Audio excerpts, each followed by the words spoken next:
ಸುತನ ಮತ್ತು ಪವಿತ್ರಾತ್ಮರ ನಾಮದಲ್ಲಿ ಆಮೆನ್. ಪ್ರೇಷಿತರನ್ನು ನಡೆಸಿದಂತೆ ನಡೆಸಿರಿ ನಮ್ಮನ್ನು, ಅಭಿಷೇಕದ ಶಕ್ತಿಯಿಂದ ತುಂಬಿರಿ ಕೃಪೆಯನ್ನು. ಪ್ರೇಷಿತರನ್ನು ನಡೆಸಿದಂತೆ ನಡೆಸಿರಿ ನಮ್ಮನ್ನು, ಅಭಿಷೇಕದ ಶಕ್ತಿಯಿಂದ ತುಂಬಿರಿ ಕೃಪೆಯನ್ನು. ಶುಭ ಸಂದೇಶದ ಸಾಕ್ಷಿಯಾಗಿ ಕಳುಹಿಸು ನಮ್ಮನ್ನು, ಅಗ್ನಿಯಂತೆ ಶಕ್ತಿಯಂತೆ ತುಂಬಿರಿ ಕೃಪೆಯನ್ನು. ಆತ್ಮರೇ ಎನ್ನೊಳು ನೀ ಅಗ್ನಿಯ ಮಳೆ ಸುರಿಸು, ಆತ್ಮರೇ ಎನ್ನೊಳು ನೀ ಜ್ವಲಿಸು ಪ್ರಜ್ವಲಿಸು. ಆತ್ಮರೇ ಎನ್ನೊಳು ನೀ ಅಗ್ನಿಯ ಮಳೆ ಸುರಿಸು, ಆತ್ಮರೇ ಎನ್ನೊಳು ನೀ ಜ್ವಲಿಸು ಪ್ರಜ್ವಲಿಸು. ಪ್ರಭು ಕ್ರಿಸ್ತರಲ್ಲಿ ಆತ್ಮೀಯ ಸಹೋದರ ಸಹೋದರಿಯರೇ, ಪ್ರೇಷಿತರಲ್ಲಿ ಕಾರ್ಯ ಮಾಡಿದ ಅದೇ ಪರಿಶುದ್ಧಾತ್ಮರ ಶಕ್ತಿ ಇಂದು ನಮ್ಮೊಬ್ಬೊಬ್ಬರಲ್ಲಿ ಕಾರ್ಯ ಮಾಡುವಂಥದ್ದಾಗಿದೆ. ವಿಶ್ವಾಸಿಸೋಣ. ದೇವರ ವಾಕ್ಯವನ್ನು ನಂಬುವವನಿಗೆ ಅದು ಅವನ ಜೀವಿತದಲ್ಲಿ ಕಾರ್ಯ ಮಾಡುತ್ತದೆ.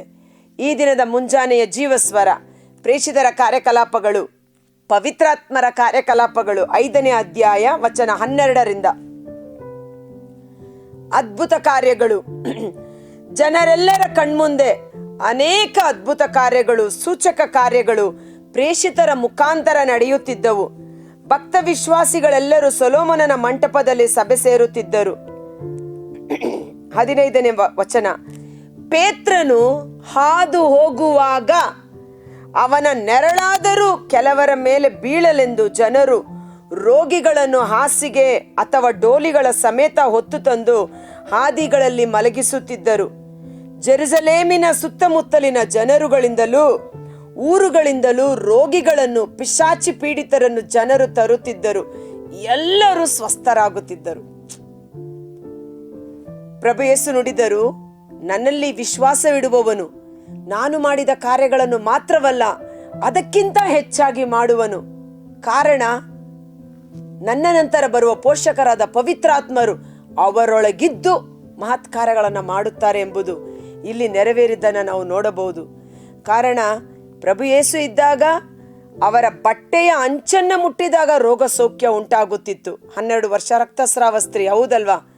ಆದರೆ ಇಲ್ಲಿ ಪೇತ್ರನಲ್ಲಿ ಪವಿತ್ರಾತ್ಮರ ಕಾರ್ಯಕಲಾಪ, ಪವಿತ್ರಾತ್ಮರು ಮಾಡಿದ ಅಭಿಷೇಕದ ಶಕ್ತಿ.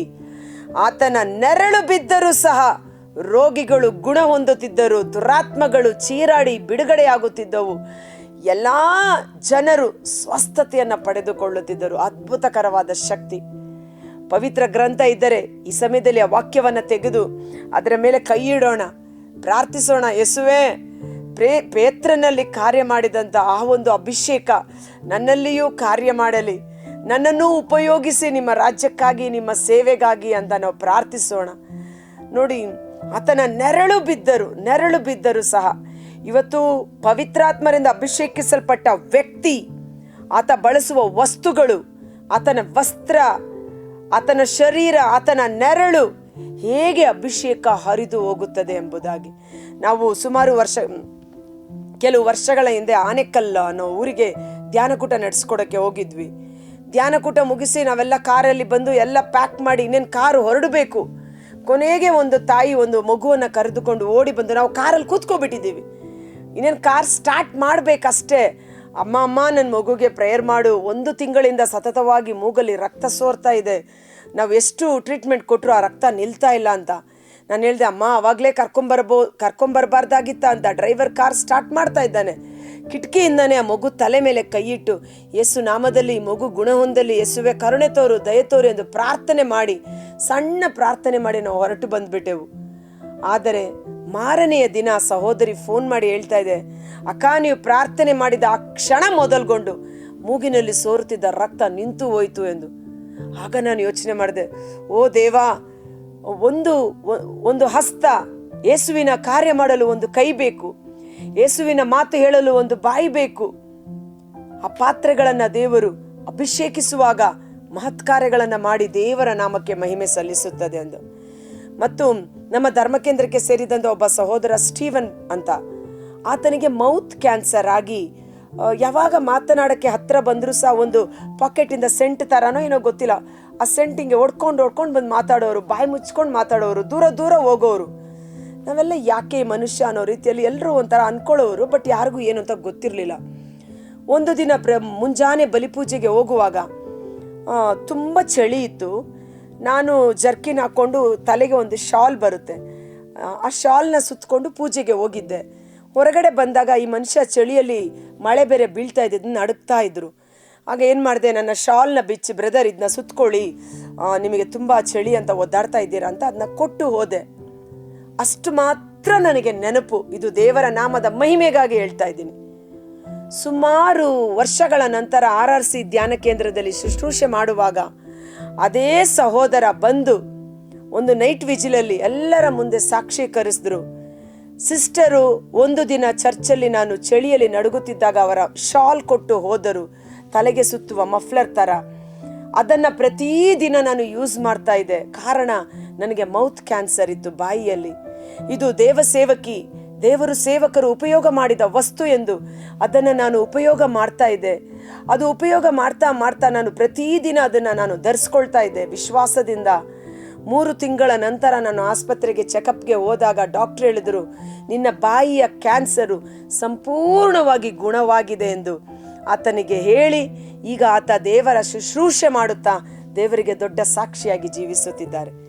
ಇದು ದೇವರ ಮಹಿಮೆಗಾಗಿ ಹೇಳಿದ್ದು. ಕಾರಣ ನೀವು ನಂಬಿ ನೋಡಿ, ಆತನ ನೆರಳಿನ ಶಕ್ತಿ, ನೆರಳು, ವಾವ್!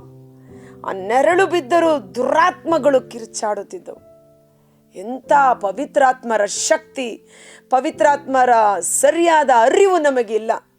ಆದ್ದರಿಂದ ನಮ್ಮೊಳಗಿರೋ ಪವಿತ್ರಾತ್ಮರನ್ನು ನಾವು ಕಡೆಗಣಿಸ್ತೀವಿ, ಅವ್ರನ್ನ ದುಃಖಪಡಿಸ್ತೀವಿ, ಅವ್ರನ್ನ ನೋಯಿಸ್ತೀವಿ, ಅವರಿಗೆ ವಿರೋಧವಾಗಿ ನಾವು ಜೀವಿಸ್ತೀವಿ. ಸಂತ ಪೌಲ ಹೇಳ್ತಾರೆ 2 ಕೊರಿಂಥ 4:7 ನಾವು ಮಣ್ಣಿನ ಶರೀರ, ಮಡಕೆಯ ರೀತಿಯಲ್ಲಿ ಒಂದು ಮಣ್ಣಿನ ಶರೀರ ನಮಗಿದ್ದರೂ ಸಹ ನಮ್ಮೊಳಗೆ ಕಾರ್ಯ ಮಾಡುವ ಶಕ್ತಿ ಮಾಣಿಕ್ಯ ಶ್ರೇಷ್ಠವಾದುದು, ಅದು ಪರಮೋನ್ನತ ದೇವರಿಗೆ ಸೇರಿದ ಶಕ್ತಿ ಎಂಬುದಾಗಿ. ಇವತ್ತು ನಮ್ಮೊಳಗೂ ವಾಸ ಮಾಡುತ್ತಾ ನಮ್ಮಲ್ಲಿ ಕಾರ್ಯ ಮಾಡುತ್ತಿರುವ ಪರಿಶುದ್ಧಾತ್ಮರ ಬಗ್ಗೆ ಹೆಚ್ಚು ಅರಿವು ಪಡ್ಕೋಬೇಕು.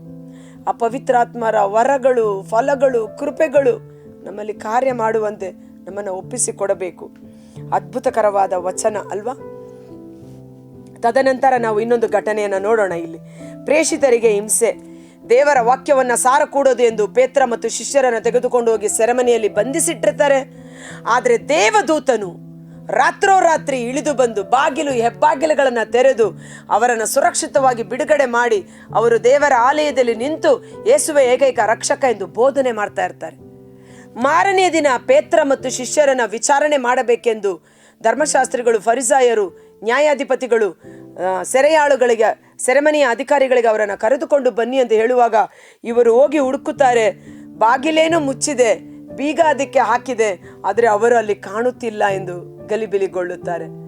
ಸಮಯ ಇದ್ರೆ ಅದನ್ನು ಓದಿ 17ರಿಂದ 26ರವರೆಗೆ ಅದ್ಭುತಕರವಾದ ಅನುಭವ.